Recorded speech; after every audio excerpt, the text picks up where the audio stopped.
ध्याये नित्यं महेशं रजतगिरिनिभं चारुचन्द्रावतंसं रत्नाकल्पोज्ज्वलांगं परशुमृगवराभीतिहस्तं प्रसन्नं पद्मासीनं समन्तात स्तुतं मरगणैर्व्याघ्रकृतिं वसानं विश्वबाध्यं विश्वबन्धं निखलभयहरं पंचवक्त्रं त्रिनेत्रं।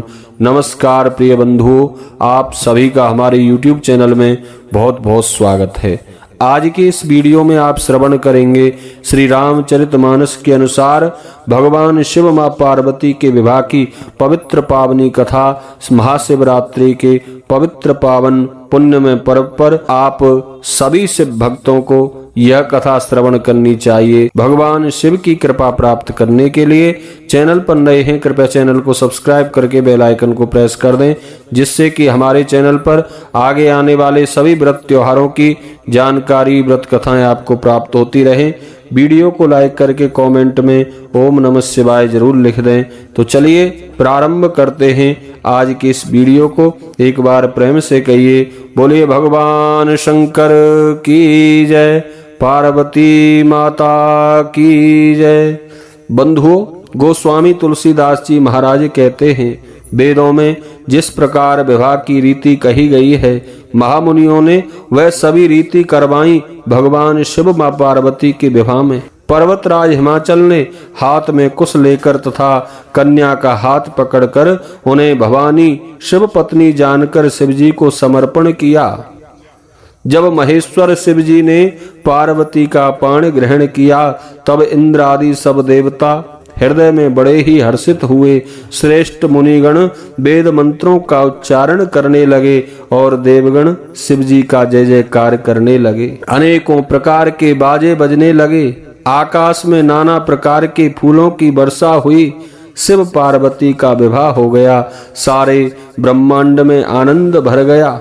दासी दास, रथ, घोड़े, हाथी, गाय, वस्त्र और मणि आदि अनेक प्रकार की चीजें, अन्न तथा सोने के बर्तन गाड़ियों में लदवा कर दहेज के रूप में दिए, जिनका वर्णन नहीं हो सकता। बहुत प्रकार का दहेज देकर फिर हाथ जोड़कर हिमाचल ने कहा, हे शंकर, आप पूर्ण काम हैं, मैं आपको क्या दे सकता हूँ। इतना कहकर वे शिवजी के चरण कमल पकड़कर रह गए। तब कृपा के सागर शिवजी ने अपने ससुर का सभी प्रकार से समाधान किया। फिर प्रेम से परिपूर्ण हृदय मैना जी ने शिवजी के चरण कमल पकड़े और कहा, आप इसे अपने घर की टहलनी बनाइएगा और इसके सब अपराधों को क्षमा करते रहिएगा। अब प्रसन्न होकर मुझे यही वर दीजिए। शिवजी ने बहुत तरह से अपनी सासू माँ को समझाया। तब वे शिवजी के चरणों में सिर नवाकर घर को चली गईं। फिर माता ने पार्वती को बुला लिया और गोद में बिठाकर तब पार्वती जी की माता ने पार्वती जी से कहा, हे पार्वती, तू शिवजी के चरणों की पूजा करना। नारियों का यही धर्म है, उनके लिए पति ही देवता है और कोई देवता नहीं है। इस प्रकार की बातें कहते कहते उनकी आंखों में आंसू भर आए और उन्होंने कन्या को छाती से चिपटा लिया। फिर वे बोली, विधाता ने जगत में स्त्री जाति को क्यों पैदा किया? पराधीन को सपने में भी सुख नहीं मिलता। यूं कहती हुई माता प्रेम में अत्यंत विकल हो गईं, परंतु कुछ में जानकर दुख करने का अवसर न जानकर उन्होंने धीरज धरा। मैना बार बार मिलती है पार्वती जी से, चरणों को पकड़कर गिर पड़ती है। बड़ा ही प्रेम है, कुछ वर्णन नहीं किया जाता। माँ भवानी सभी स्त्री सखी सहेलियों से मिल भेंटकर फिर अपनी माता के हृदय से जा लिपटी। पार्वती जी माता से फिर मिलकर चली। सब किसी ने उन्हें योग्य आशीर्वाद दिए। पार्वती जी फिर कर माता की ओर देखती जाती हैं। तब सखियां उन्हें शिवजी के पास ले गईं। महादेव जी सब याचकों को संतुष्ट कर पार्वती के साथ कैलाश को चले। सब देवता प्रसन्न होकर फूलों की वर्षा करने लगे और आकाश में सुंदर नगाड़े बजने लगे। तब हिमवान अत्यंत प्रेम से शिवजी को पहुंचाने के लिए साथ चले। वृषकेतु शिवजी ने बहुत तरह से उन्हें संतोष कराकर विदा किया। पर्वतराज हिमाचल तुरंत घर आए और उन्होंने सब पर्वतों और सरोवरों को बुलाया। हिमवान ने आदर, दान, विनय और बहुत सम्मान पूर्वक सबकी विदाई की। जब शिवजी कैलाश पर्वत पर पहुंचे तब सब देवता अपने अपने लोकों को चले गए। तुलसीदास जी कहते हैं, पार्वती जी और शिवजी जगत के माता पिता हैं, इसलिए मैं उनके श्रृंगार का वर्णन नहीं कर सकता।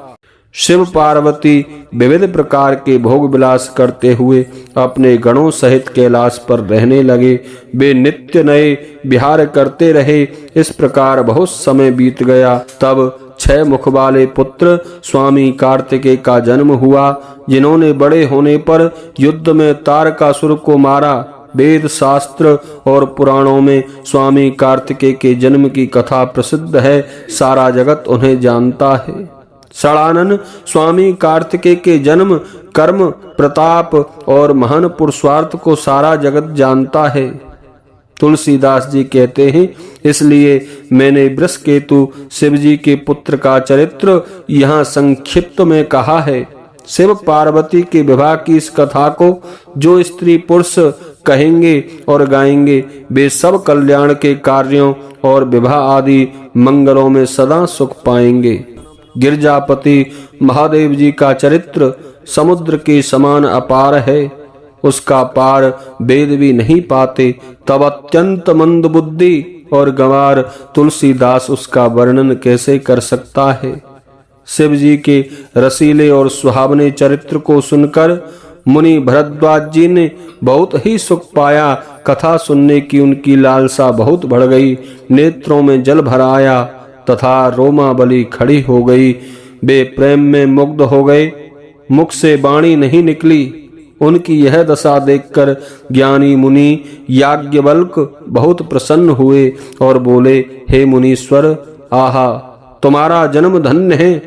तुमको गौरीपति शिवजी के चरणों में अपार प्रेम प्राप्त है। शिवजी के चरण कमलों में जिनकी प्रीति नहीं है, वे श्री रामचंद्र जी को स्वप्न में भी अच्छे नहीं लगते। विश्वनाथ श्री शिवजी के चरणों में निष्कपट विशुद्ध प्रेम होना ही राम भक्त का लक्षण है। शिवजी के समान रघुनाथ जी की भक्ति का व्रत धारण करने वाला कौन है, जिन्होंने बिना ही पाप के सती जैसी स्त्री को त्याग दिया और प्रतिज्ञा करके श्री रघुनाथ जी की भक्ति को दिखा दिया। हे भाई, श्री रामचंद्र जी को शिव जी के समान और कौन प्यारा हो सकता है। मैंने पहले ही शिव जी का चरित्र कहकर तुम्हारा भेद समझ लिया। तुम श्री रामचंद्र जी के पवित्र सेवक हो और समस्त दोषों से रहित हो। मैंने तुम्हारा गुण शील जान लिया है। अब मैं श्री रघुनाथ जी की लीला कहता हूँ। बोलिए शंकर भगवान की जय, पार्वती माता की जय।